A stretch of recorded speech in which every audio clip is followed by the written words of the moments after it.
Hey guys, how's it going? So, on the day of listening to this is the 1st of May 2019, and the reason I'm stating this is because I've got a very exciting announcement. This is the start of a new, very long-term project. So, I'm uploading this video today to mark my start date so then I can look back in reference from today, which is when I'm starting my new project. And I also want to take a few minutes to review how I think I did in Spanish, and then I'm going to talk a little bit briefly about my project. But this is mostly just a very short, quick update video. So if you want to play a little bit of a game, pause the video now and leave me a comment and let me know what you think my next language project is. What you think is the next language I'm going to be learning. So pause this video now and leave me a comment and let me know what you guys think. So quickly, how did my Spanish go? Well, I did Spanish for a total of 6 months. It was very input heavy, and I didn't actually speak at all for the first 3 months. So how did I think that go? First of all, I have to say, not speaking after 3 months, the first conversation was very enjoyable, and I could communicate from my very first time speaking. Obviously with a lot of mistakes, but this just goes to show and really reinforces in my head that input-based learning really is the most efficient way if you want to get to a high level in the language. So where do I think I ended up? I think I probably, as a rough estimate, I think I got a B2 level in comprehension because I can understand most TV, most books.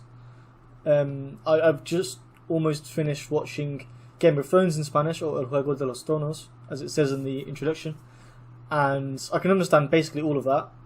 Obviously, the context that I already watched it before in English helps a lot. And especially sciencey topics I can understand really well because there's so many cognates. But in terms of output, I'd still probably say that's a mid B1 level, maybe even a low B1 level, because there's still... I actually barely spoken at all in Spanish, probably maybe say about 10 hours of total speaking time. I really haven't spoken much at all. So, if I did want to upgrade my Spanish now, what I'd do is I would take a topic I'm interested in. Say I want to talk about history, then I'd read loads of non-fiction books about that topic and speak to my try and find friends, speak to them and speak to my italki tutors in Spanish about those topics. But as it is for now, my output's still pretty low, but my comprehension is quite good. So I do want to continue my Spanish maybe sometime in the future, in a few years, because this new project is really long term. So yeah, so I will continue it in a few years. So we'll see how that goes. But unfortunately, or fortunately, depending on whichever way you look at it, I'm having to put my Spanish on hold because something else has come up that I'm very, very, very, very, very excited for. So that's what I want to share with you guys today. So my new project announcement. What is it? What is the new language to keep you guys waiting for long enough? So I'm going to give you a clue. There you go. So does this give you a bit of an idea of what the language might be? So now you probably know it's a character practice book, so you're thinking it's either some form of Chinese or Japanese, okay? Maybe these are for you in a little bit more? No? Remembering the traditional Hanzi. So now you know it's some form of Chinese. Okay. If you've been following my video up to now, you know I did Cantonese before. Am I revising my Cantonese or doing something different? Well, this would answer your question. So this is a textbook for traditional Chinese from Taiwan, from the University of Taiwan, NTNU, University in Taipei. And this is quite a hefty book, but it's filled with dialogues, and it looks really, really good. There's lots of characters and stuff. Anyway, I'm not going to talk about that. So I am learning Mandarin Chinese. That is the next language I'm going to learn, and I'm going to be going specifically for the Taiwanese version. Why am I doing this? Partly because I really like the traditional characters. This is my preference. I think they look a lot better than the simplified version. And that's what I'm used to from coming from a position of Cantonese. I quite like the Taiwanese accent. It sounds quite soft. I think it may be a bit closer to Cantonese and the softer pronunciation in the Mandarin and in the standard Mandarin.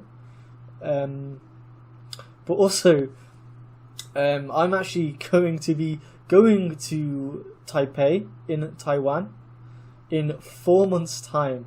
So from the 1st of September 2019, I will be going to Taiwan, going to Taipei to study Mandarin Chinese for a total of 9 months. So that means I've only got 4 months to prepare. So I've been thinking a little bit about a game plan. I don't have everything fully sussed out yet, but I'm trying to formulate a sort of game plan. And next week I'm going to tell you exactly what that is. I'm going to be having a guest on my channel that's been on there before, who's good at learning languages to a very, very high level. So you probably know who that is already, and if not, you'll find out next week. So yeah, that's it. I will be learning Mandarin Chinese. I will be going to Taiwan for 9 months. I'm starting, today isn't the 1st, but at the time of this video airing, of the 1st of May, that is my start date. All guns ablaze. I'm very excited, and I can't wait. So, if any of you guys right now are learning Mandarin Chinese, please drop me a comment. Maybe I can get into contact with me and we can set up like a WhatsApp group or a study group or something like that. Because, you know, language learning is always more fun when you do it in a group and you can kind of share cool immersion resources and whatnot with each other. So, that's it. I hope you're as excited as I am. Thanks for watching, and I'll see you in the next video.